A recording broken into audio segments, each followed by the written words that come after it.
일상생활에 밀접하게 있지만 잘 몰랐었던 불교에 대하여 알아가는 시간, 궁금한 불교 이야기를 시작하겠습니다. 여러분, 만약 내일 아침 눈을 떴는데 회사가 망했다는 소식을 듣는다면 나는 어떻게 행동을 할 것인지 잠시 생각을 해 보십시오. 통장에 있던 돈이 줄어들고 주식은 폭락하고 취업 공고는 사라지고 뉴스에서는 매일 경제 위기라는 말만 계속해서 나온다면 나는 어떤 말을 하게 될까? 아마 대부분의 사람들은 이렇게 말을 할 것입니다. 이제 끝난 거 아닌가요? 그런데 오늘은 이런 위기에 대한 것과 조금 다른 이야기를 해보겠습니다. 어느 시절이라도 낀 세대가 있습니다.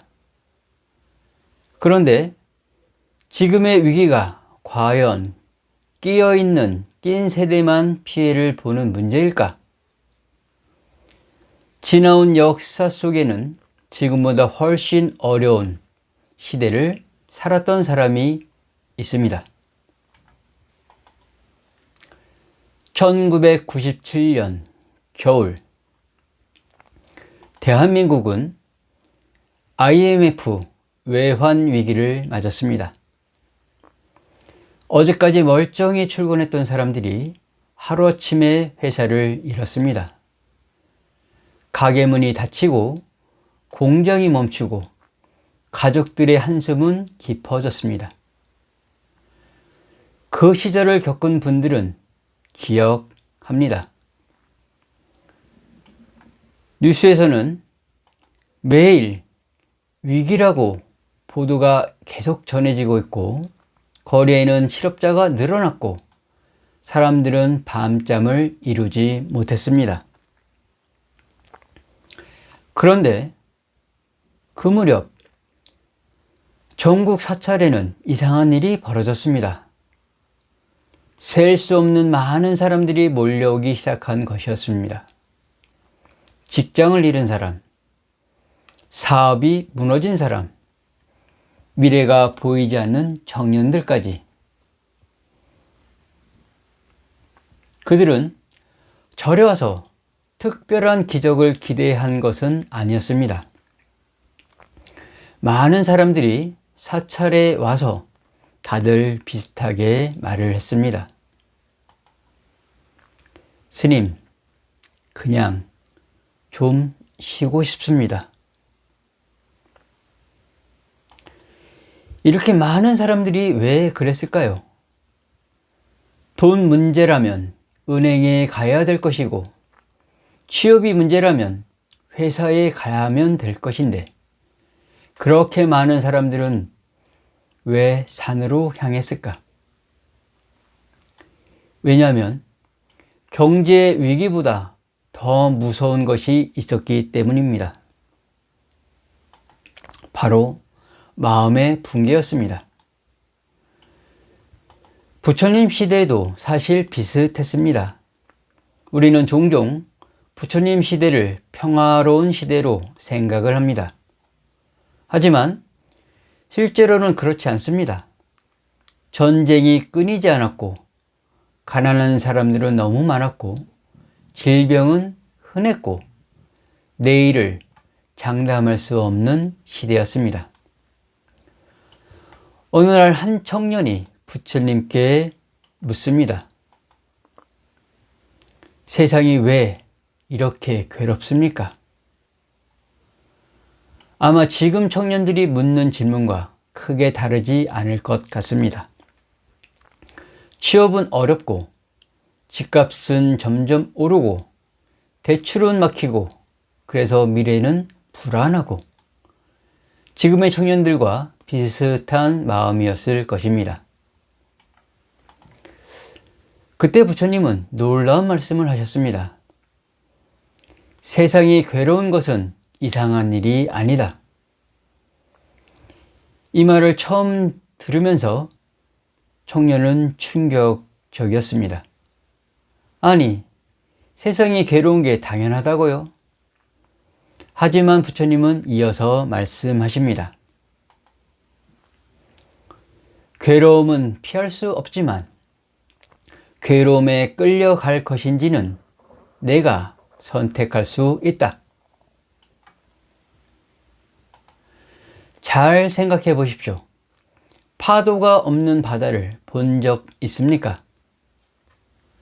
아마 그런 바다는 본 적이 없었을 것입니다. 바다는 원래 파도가 있다는 사실을 모두가 다 알고 있습니다. 그런데 우리는 종종 파도가 사라져야 행복할 수 있다고 생각합니다. 경제가 좋아져야 행복하고, 좋은 직장에 취업을 해야 행복하고, 문제가 없어져야 행복하다고 생각합니다. 하지만 부처님께서는 이렇게 말씀하십니다. 파도가 없는 바다를 기다리지 말고 파도 위를 건너는 법을 배워야 한다. 지금부터 76년 전 한국 전쟁 당시에도 그랬습니다. 피난민들이 종교와 관계없이 산사로 올라왔습니다. 가족을 잃고 집을 잃고 모든 것을 잃은 사람들이었습니다. 그런데 그들에게 스님은 이렇게 말합니다.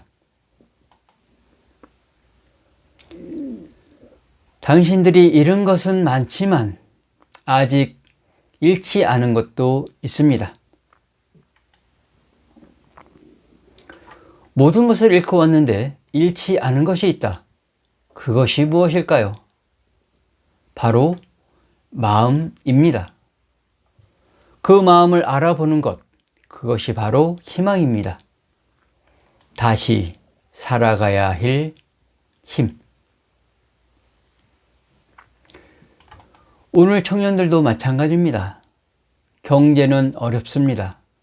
코로나 팬데믹 이후 AI 시대의 많은 직업군이 빠른 속도로 변화하고 있고, 경쟁은 더 치열해지고 미래는 불확실하다 느끼고 있을 것입니다. 하지만 지금의 시대에서만 느끼고 있는 것이 아니라 지난 역사를 보면 늘 그랬던 것 같습니다. 지금 세대는 믿기지 않았지만 과거 우리나라에서도 전쟁이 있었습니다. 기근도 있었고 IMF도 있었습니다. 그리고 끝이 안 날 것 같았지만 모두 지나갔습니다. 그런데 끝까지 살아남은 사람들의 공통점이 있습니다. 그들은 세상이 좋아질 때까지 기다리지 않았습니다. 그 대신 오늘 하루를 살았습니다. 오늘 해야 할 일을 했었고, 오늘 만날 사람을 만났고, 오늘 힘든 하루를 마감하며 마음을 돌보았습니다. 부처님은 이것을 정진이라고 하셨습니다. 정진은 거창한 것이 아닙니다. 내일이 불안해도 오늘 할 일을 하는 것. 결과가 보이지 않아도 한 걸음 내딛는 것. 남들과 비교하지 않고 자기 길을 걷는 것. 그것이 수행이라고 말씀하셨습니다. 여러분, 혹시 지금 인생이 막막합니까? 앞이 보이지 않습니까? 그렇다면 한 가지만 기억하십시오. 지금의 불안은 여러분만의 문제가 아닙니다. 역사 속 모든 세대가 겪어온 문제입니다. 중요한 것은 불안이 없는 삶이 아닙니다. 불안 속에서도 방향을 잃지 않는 삶. 그것이 중요합니다. 오늘 여러분께 한 가지 질문을 남기고 싶습니다. 과연 나를 무너지게 하는 것은 무엇입니까? 부처님은 이와 같이 말씀하셨습니다. 자기 자신을 등불로 삼고 진리를 등불로 삼아 걸어가라. 세상이 어두울수록 남이 밝혀주는 빛만 기다리지 마십시오. 여러분 안에도 등불이 있습니다. 전쟁도 지나갔고 IMF도 지나갔고 답답한 마스크를 쓰고 인내하며 정체된 생활을 했었던 팬데믹 시대도 지나갔고 그리고 수많은 불황의 시절도 지나갔습니다. 지금의 어려움도 언젠가는 지나갈 것입니다. 그러니 너무 두려워하지 마십시오. 세상이 흔들리는 것은 자연스러운 일입니다. 하지만 여러분의 마음까지 함께 무너지게 둘 필요는 없습니다. 오늘도 한 걸음, 내일도 한 걸음. 그렇게 걷다 보면 어느 날 뒤돌아보며 알게 될 것입니다. 국난과 불황이 와도 지나갔던 것은 정부의 정책이 아니었습니다. 이 모든 것을 이겨낸 것은 바로 여러분의 모두의 힘으로 가능했습니다. 지금의 어려움도 여러분은 반드시 해낼 수 있습니다. 그 힘들었던 시절이 나를 무너뜨리려 하는 것이 아니라 오히려 나를 성장을 시켰구나. 이렇게 생각을 해 보십시오.